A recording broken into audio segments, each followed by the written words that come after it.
so we have Marc Henderson with us, CEO of Laramide Uranium. They're an exploration and development company with assets of premium uranium in Australia and the US. Marc, good to have you with us today. I wanted to know, first off, what differentiates you from other uranium companies as a company? Sure. Well, first of all, thanks for having me on. Well, pleasure to be here. Pleasure to be at the show. Obviously, lots of activity. I think uranium's in favor at the moment. I'm sure there's lots of chatter down here about it. There's a lot, which is good. I think what differentiates us is probably the quality of the assets and the scale, really, of the assets. Right. We have a couple of major projects that, when in production, would kind of put us at a production level that would be very substantial relative to probably the rest of the developer group. But there's a lot of companies in that group that are kind of one asset companies in some cases, or a few that have very much bigger assets. We have a suite of things that will come on in a logical progression, and we can make quite a nice company out of that over time. Right. Maybe explain more about these assets, like where they're located, the different ones that are your main assets. Yeah. So we have five discrete projects. There's two hard rock projects in the United States that are smaller. Those are now going to get some more attention because with the price level being what it is, they suddenly start to make sense. The two cornerstone assets, there's a large ISR project in New Mexico. And if you know what ISR is, it's solution mining, in situ recovery.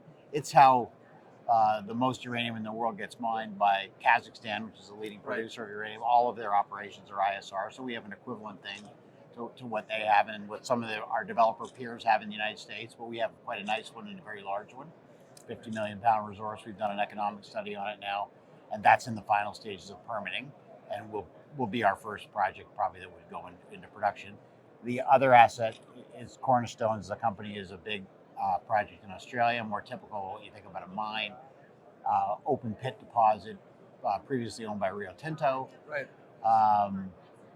50 million pounds, lends itself to becoming a sort of a top 10 global uranium mine. We've done economic studies on that in the last cycle, and it's a minimum kind of 4 million pound a year project, which would make it one of the, sort of a top 10 global uranium mine. Yeah, and in terms of the price of the uranium, like you mentioned, they've been skyrocketing. They've been like at all-time highs, or it's a second bull run, in other words. But in terms of that, is it sustainable? Like, can this price stay at that level for a long time? What do you think? Well, we think so. I mean, this particular run has been a long time coming. We obviously, the last big cycle was in the 2000s, and that was the China Inc. build out, if you will, where China went from having no nuclear power to stating that they wanted to get to 60 gigapower by 2020, which they largely did.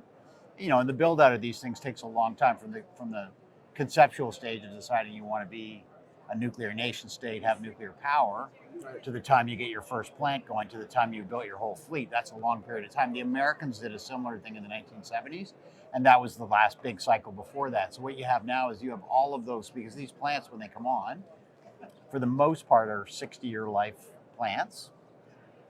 You now have a very large installed base of plants, so all that demand is still there, and then you have the incremental growth demand on top of that. So we're in a cycle now. This is like if we had the USA Inc.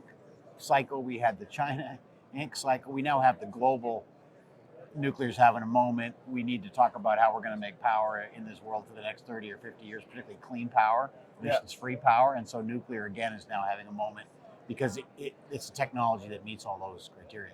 Right, and exactly. So in terms of the supply and demand, there's a gap there. Can you comment on this? And for our audience, like, what is currently happening with that situation for uranium?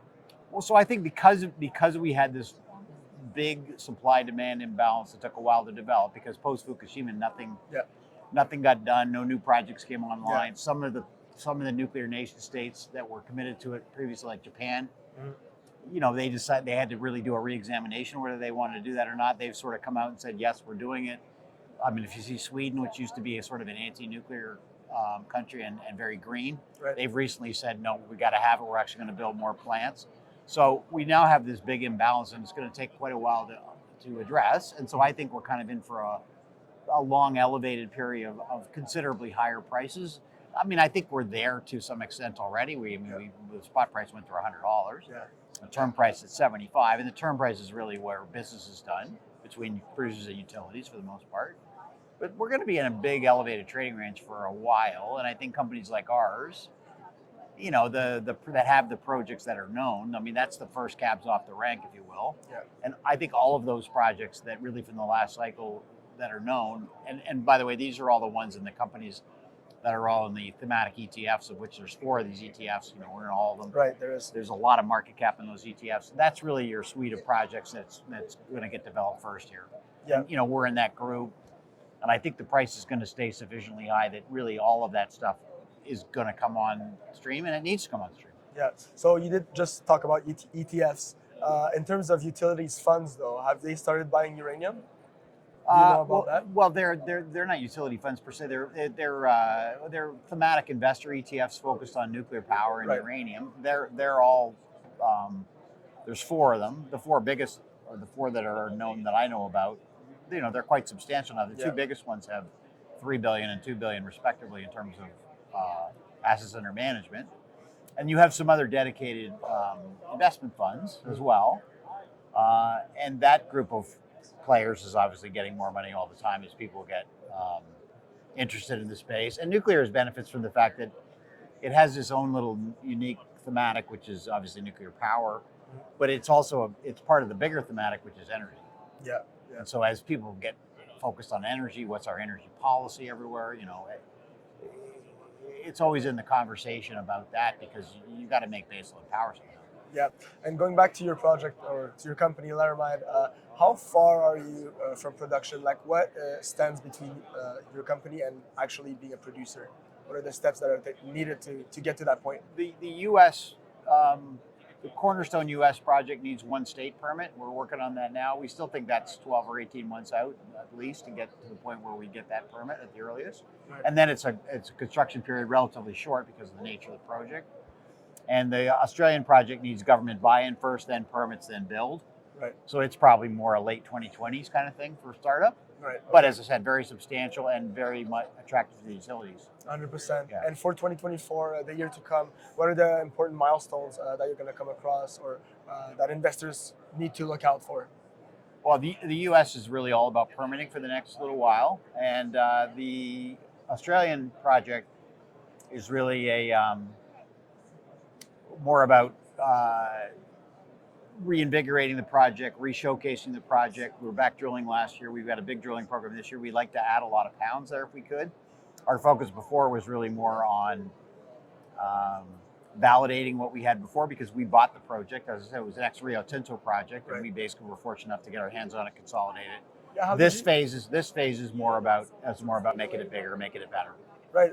And how did you get your hands on that Rio Tinto project, like asset? How did it go about? Sort of a long story.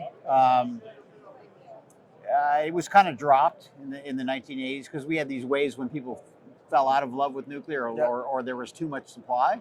And in that period of time, Rio Tinto just decided they wanted to leave that particular state of Australia and drop the project. It had been done internally, so no one but them even really knew about it, knew about the data. And we were able to first buy the land and then go to Rio Tinto to buy all their data and then put it all back together and then make it bigger and better. Right. Is there anything else you'd want to add No, I for think the audience? I think it's a good time to be looking at nuclear. I think it's going to have a long run. Yeah. All right. Thanks so much for the interview, Marc. Okay. Good to have you. Thanks, guys.